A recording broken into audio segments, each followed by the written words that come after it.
Yeah, so I will try my best to tell this story because actually it's a story of these ladies over here, Teresa Kissels and Roxane. And Roxane continued to work. So hopefully you can forgive me if I might miss the enthusiasm because they can tell it much better than me. So just to give you a little bit of a recap, because this was for the break, we work on anti-citrinated protein antibodies, and we know that they have these additional FAP glycans, and that this antibody is highly specific for the disease. So around 70% of the RA patients have this antibody, and it is also associated with more severe disease. So actually now we know that they have these variable domain glycans. We know that they have effect, like Tom showed you in the beginning, is that they have effect on the B-cell receptor if you bind antigen, and then they also have a decreased B-cell internalization, but they have enhanced signaling. However, on a secreted antibody, we have some indication that it does affect antigen binding, but what does it actually do more? So along the lines with what Kester showed you is that complement activation on IgG is very important, and the Fc glycans are absolutely detrimental for that, but we don't know the effect for the variable domain glycans. So just to introduce you a little bit more again, what the complement system actually does is that if you have the antigen and you bind the antibodies, you will get this beautiful platform of 6 antibodies, and then you have this molecule that coincidentally also have 6 epitopes that can bind on top of it. If you then have these 2 proteins, the C1SR, they can cleave C4, and then you have C2, C3 cleavage, and in the end you will form this beautiful MAC pore formation that then lies the cell. So again, what is happening on the cell membrane is that you get this platform of 6 antibodies that can bind C1q. But we don't know the effect of the variable domain glycans. So again, we use 2 antibodies that are carrying these FAP glycans and one that doesn't have it. And just to show you the complement assay that we are using is that we first coat our highly affine antigen, which is the CCP2. Then we bind the different antibodies. Then we come back with normal human serum that contains all the complement factors. And then you can actually see how much C1q is binding, if there's C4 conversion, and if there's C3 conversion there. So you can actually detect all these things in stepwise process to see how active the complement system is. So first of all, Tom showed you that there are some differences if you use a low affine antibody. If you have FAP glycans, but if you have a very high affine antigen, you actually don't really see differences in binding, and that makes it very suitable to study complement and the effect of the variable domain glycans. So here it indicates that you don't really have a difference in binding, so that is not causing the difference in the complement activation. If you then look at the complement activation, and that is via C1q, something very interesting is happening. So if you don't have the glycans in the variable domain, you actually have better complement activation, whereas if you have the variable domain glycans, you have less complement activation. That also is reflected in C4 and also in C3. So this is quite interesting, and we want to understand what is actually going on. So as a next step, what we tried is we want to actually see if it matters if you have glycans in the light chain or in the heavy chain. So we have 2 monoclonals, and we actually do a stepwise mutation back to understand this. And we do exactly the same assay, so we look at C1q and C3c binding. And what you can appreciate, again, that we can replicate the data as before, is that if you have the non-glycosylated antibodies, you see very active C1q binding. But if you have the fully glycosylated one, it's much lower. However, if you then mutate the light chain or the heavy chain, they are somewhere in the middle. And the same you can see for the other antibody that has more glycans, which you can see the same picture is indicated. And you see it with C1q, but you also see it with C3c, which is the latest step that we are measuring. Then actually we wanted to know, okay, so maybe the amount of glycans matter, and maybe the position doesn't really matter on the light chain or the heavy chain. Maybe it matters if the antibody is reactive or not. So we actually have an antibody that is mutated back, so it's not able to recognize citrulline anymore. And this is a very elegant system where you can swap out different heavy chains so you can make these combined antibodies. So what Teresa and Roxane did is that they have a heavy chain that is reactive and an arm that is reactive and an arm that is not reactive, and they played around with the amount of glycans. So here you have an antibody that has the glycans on the non-active arm. Here you have one that is active and has also the glycans there, and then you have again the fully glycosylated one. And actually what you can see is that there are not differences in binding on the plate, so this is not causing the difference anymore in complement binding, but actually if you look at the complement binding, you can see that again the non-glycosylated one is the most active, the fully glycosylated is the lowest, and then the ones that are like halfway glycosylated are in the middle. But actually it doesn't really matter if the arm is reactive or not. So this altogether indicates that the location of the glycans and the relationship to the binding is not really relevant. So it's more the load of the glycans that is relevant for this complement inhibition. So now I want to make a little bit of a step forward, is that you need hexamerization to get C1q binding. So we collaborated with a group and we used the RGY mutation. So let me introduce this. So what they actually did is that they discovered if you mutate these 3 amino acids in RGY, that is why they are called like this, they will automatically, or they skew towards hexamerization. So they make this platform on their own. And we were wondering if the variable domain glycans can influence this. And we do that with a concept that René already introduced. This is the gel filtration, which can select on size. So the bigger molecules will elute first, and then the smaller molecules will come later. So this, it depicts the non-glycosylated one, so you see the hexamer, and then you see the monomer. And if you look at the wild type, you also see the hexamer, and then you see the monomer. And I think you can already see that you have quite a difference, that if you have the FAP glycans there, you have this equal height, so there's more monomeric compared to the ones that are non-glycosylated. And if you just depict this in an overview and you overlap them, then this difference is much more clearly shown, and it's also significantly different. So actually it looks like that the variable domains affect hexamerization, and this could be the cause why complement is binding less. But this was all done on a plate and on gel filtration, but how is it actually on a really movable, flexible membrane? So what Roxane did is that she made a liposome carrying our antigen, in this case CCP4, and she also added a dye. So the moment if you have this hexamer formation and then you start to get the complement activation, automatically it will make the pore formation and the dye will leak out, and you can actually measure this leakage of the dye. And again, of course, we are comparing the 2 different glycovariants.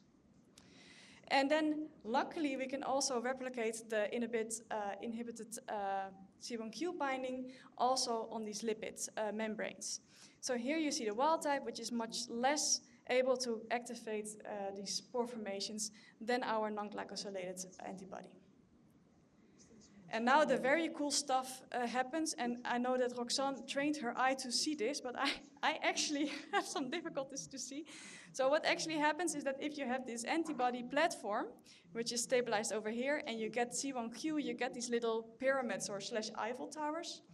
And if you then look in cryo-EM, you can see them, over here. So one here and one there, and here's the zoom in, so you see it a little bit better.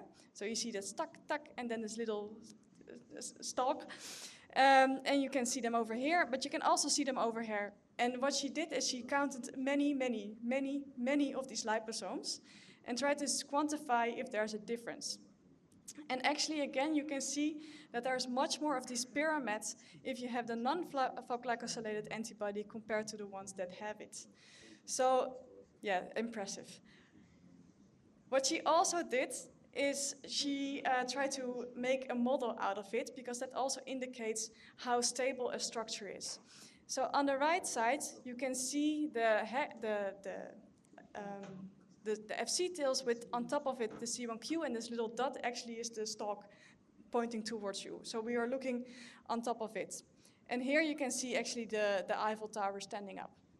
And this is for the non-glycosylated one, but I think you can already appreciate that this is less clear for the one that has the variable domain glycans. And now you can also see it visually, and you can try to move the model. So this is the membrane, then this is the hexamer, and this is then the C1q, and then there's a little bit of a presence of the stalk. And I think you can appreciate already that the variable domain glycans, you see that this structure is much more disrupted. So it looks like that there's much more mobility, and that therefore you can also have less binding of C1q. So to summarize this, is that it looks indeed that the variable domains diversify the antibodies in a way that they can bind less complement. And that is probably due to the flexibility and that they are not able to form these hexamer that much. But if you don't have the variable domain glycans, you have actually very good binding. So just on top of what we already showed you today is that we have seen these differences on the cell membrane for the B-cell receptor, where you have more calcium flux and more phospho-Syc, but less internalization, so they stay longer on the membrane binding antigen. We also have shown you differences in antigen binding and the effect of the glycans there. Then I didn't show you this, but this is published. We also see an effect on FcRn binding. And now we can include another observation of the variable domain glycans, is that they also affect complement binding and activation. So with this, I like to acknowledge all the people that are involved, especially Teresa and Roxane, that was unfortunately not able to tell her own story. And of course, also the Tom Sharp Lab that are responsible for these beautiful pictures. And with this, I open for questions.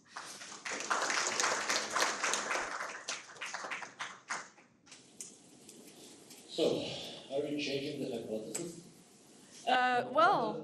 Variable domain glycans actually suppressing inflammation, and maybe all the correlations which we see with cellulation are actually driven by the variable domain glycans? Actually, I think you should separate the hypothesis now. You have a difference, like what Tom already indicates. You have B cells, and they definitely show that you have more calcium flux and more activation of these B cells. But yeah, maybe the system also tries to go away and try to dampen the immune response by maybe inhibiting the complement system and trying to bind a little bit less. But I think you should see them very separately, because the B-cell response is definitely still important. I'm not talking only about RA, I'm talking in general. So generally. because we know that the inflammation is linked with a lower galactose, lower cellulase. So we call highly silated, highly galactosylated, we call them anti-inflammatory, which Gessler disagree. He's right. In his essay, they don't behave like that. But if we now think that what we see when we look at the total profile, it's a sum of FAB and FC, and FAB are mostly galactosylated and silated, so increasing galactosylated and silated will drive the total profile toward what we call anti-inflammatory, and this would kind of merge the conflicting observations we had at the moment. Yeah.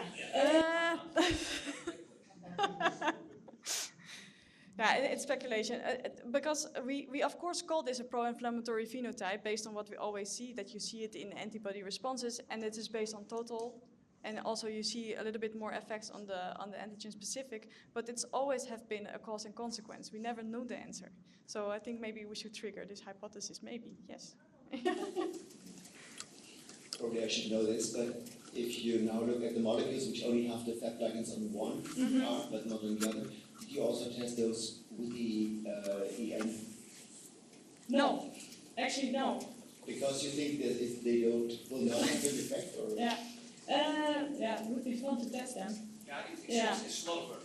Yeah, it is a lot of work. You spend a lot of time. I'm just puzzled. Why don't you see an effect there? Because I think they are as similar to the non-glycosylated ones. Yeah. So if you think about it, so one arm needs to bind and the other one is still flopping around. But I think just the destabilization of the 6 platform, I think is already. But also in the one arm, you can see it's less affected, but it's more the load. I think it just destabilized the hexamer. Because when you started knocking out sites, we saw that the effect was kind of disappearing at the very start of the presentation. These two. I would not say they were disappearing. They are just showing an intermediate phenotype because they don't have the same extent as the fully glycosylated one. Yeah. And then it doesn't matter what they are. This data indicate not. No.